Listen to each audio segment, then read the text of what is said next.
As it's your favorite Dinobot here, and we have a full look at Scourge's grill today. And before the Rise of the Beast trailer dropped, I was doing some research and I found Fire Brothers' video of how many kills Scourge has, and he has 5 maximal kills, which is what we're going to be focusing on today. Because this is honestly how he impacted Optimus Primal and how he changed him as a whole.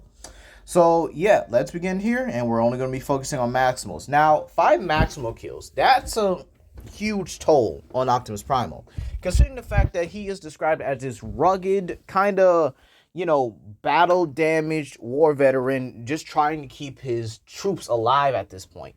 Meaning that Optimus Primal has been through a lot, and just that description means he's probably lost his fighting spirit and is just trying to keep everyone alive at this point. To which this movie is probably going to pretty much try to rebirth that fighting spirit so he can do the right thing and fully help the Autobots. Now, who did he lose during this time? Now, the first one may be a surprise to some of you, but I think he lost Tigatron. Now, the reason why I say this is because Tigatron and Air Razor were always a thing. Tigatron would give his life for Air Razor, and I think this is what happened, right? So the Terrorcons, which are these kind of like poachers or bounty hunters, if you will, but I think they're more like poacher-like, as well, it's kind of a new movie and they want this new theme. So I think poachers is a little more accurate. So I think during the time of, where the Terracons came and kind of disrupted the Beast Wars, Air Razor was one of the few that was being hunted by the Terracons. All right?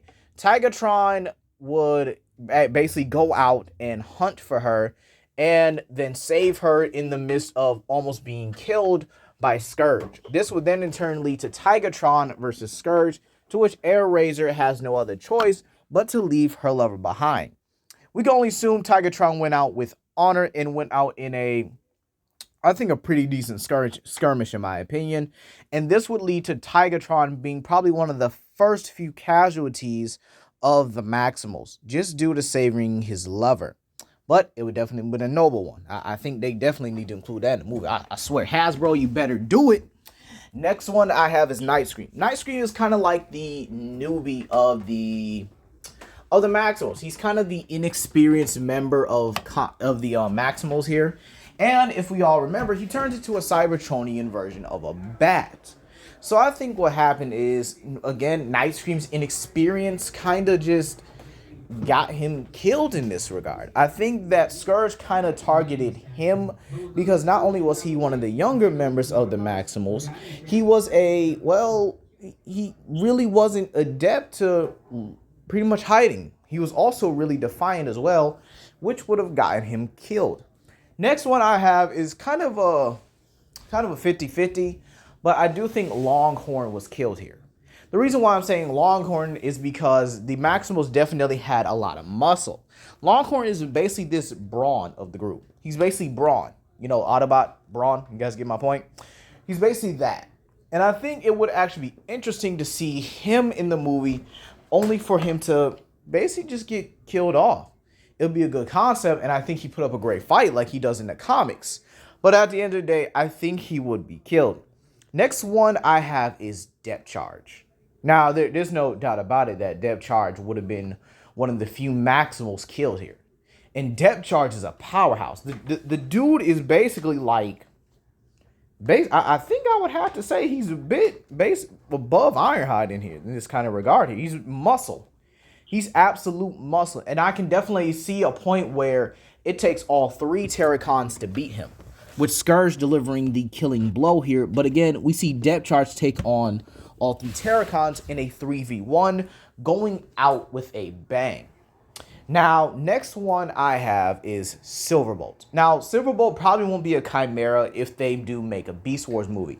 I do think they might go with the Condor or maybe the Eagle route. But if they are able to hybridize him, I think this will make Scourge want him more.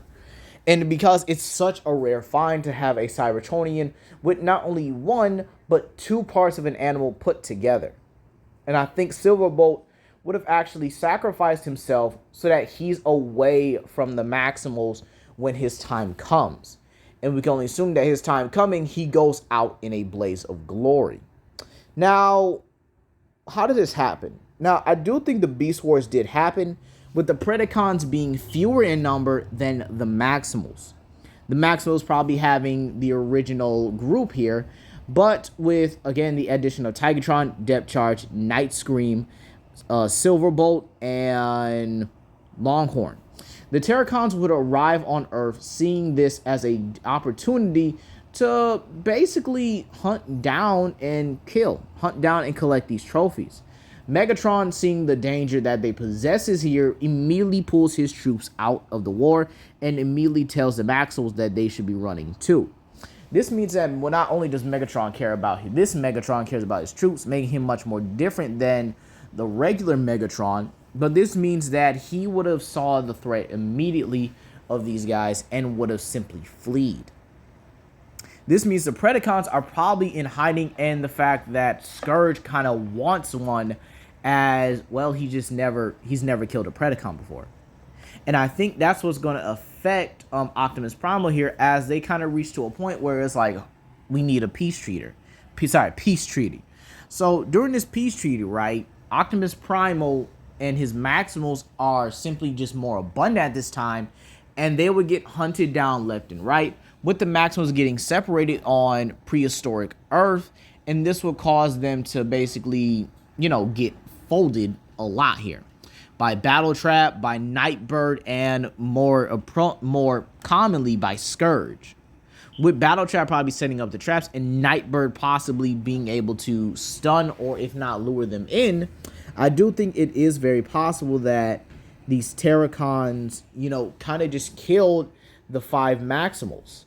They killed these 5, and they did it out of the, again, situations I stated before, with Longhorn being the one that just kind of gets got by actually being hunted, and Night Scream simply because he tries to see if he can save one of his friends, only to get got himself.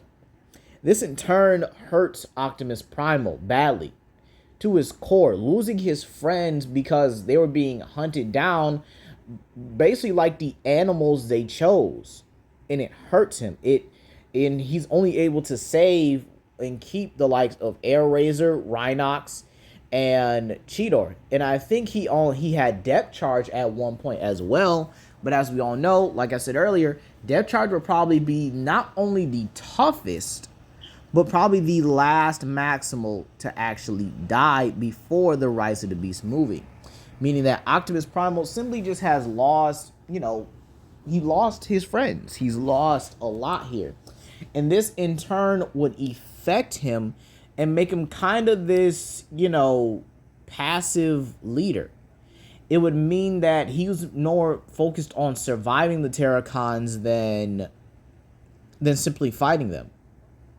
Fast forward to the Rise of the Beast movie, I do think the Terracons probably had left Earth thinking they got all the Maximals, and they actually decided to hunt down Autobots and Decepticons and whatever they can get their hands on. And I think during this movie, we're going to see a lot more Autobots in this movie, but some of them are actually just going to die. Some of them are going to be there just to die. Maybe we get like Hoist, Grapple, and Trailbreaker, and they just die. And maybe we see a couple of Decepticons in this movie as well, but they simply get killed off immediately by the Terracons because, again, they're not, some of the main Decepticons. We're going to see basically like Jobber-like Decepticons here. But it is what it is here. If we get Jobber-like Decepticons, we get Jobber-like Decepticons. If we don't, we don't.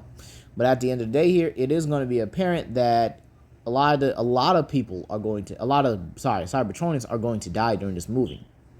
And with the Autobots' arrival, Optimus Primal kind of teaches Optimus Prime to basically be the leader that he needs to be in order to save his pretty much save his companions.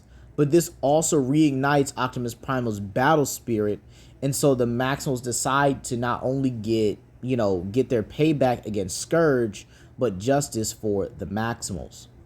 And this is Legendary Grimlock, and I will see you guys later.